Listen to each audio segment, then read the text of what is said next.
Literacy in physical education. All right, take one. Okay,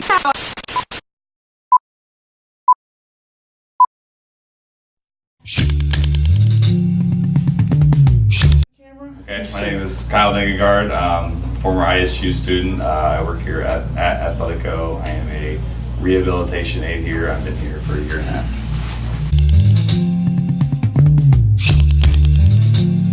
Okay, literacy, there's a lot of things. One, you gotta be able to read like the physical therapist charts, what they want you to do, what they want you to do with the patient. You gotta be able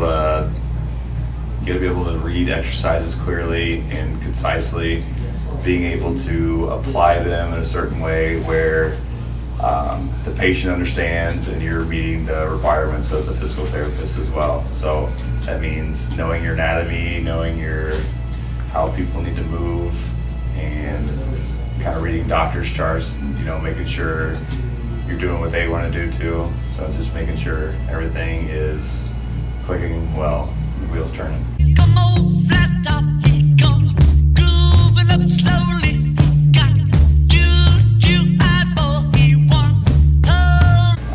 It's a tough question, but like I said, you got to be able to communicate well. You've got to be able to understand what someone's saying, not necessarily just by the words, but like kind of by their body language too. So if you're working with a patient and they're saying their pain's not that much, but they're not moving right, you got to be able to read that from them as well. So not just literacy from words on the paper, like reading people's body language as well, like how they're feeling, what this certain exercise is doing to them.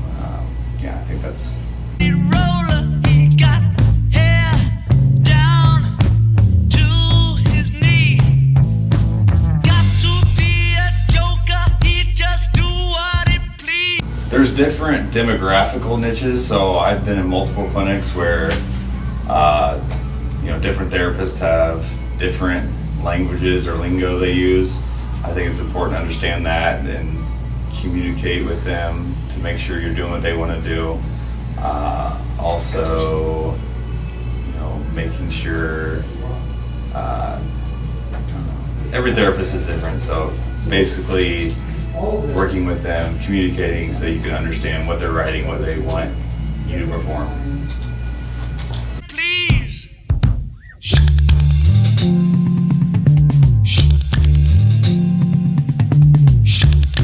Yeah, there's quite a bit I didn't learn in school that I've had to use here. Like, I don't think communication skills are hit very hard in school as well. I was a bio major, so I learned a lot of like more movement things here. I mean, I took anatomy and stuff like that, but that was just basically going over like where everything is, not necessarily how it's applied to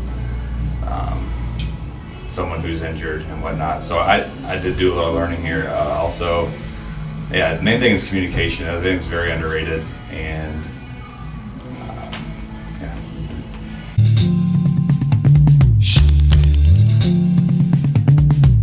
He wear no shoe shine, he got toe jam football. I think it'd be difficult to do, but doing more hands-on stuff rather than just learning from a PowerPoint, writing it down, trying to remember it, and then filling it in on a test. I think, however this may be, it'd be hard to do, but getting people out in the field with more hands-on experience rather than writing it down on paper and pure memorization. That's my number one thing. That's how I learn. I'm more of a visual and do it to learn it rather than memorize it and learn it, because that wears off pretty quick. He got monkey finger, he shoot. I can't think of anything.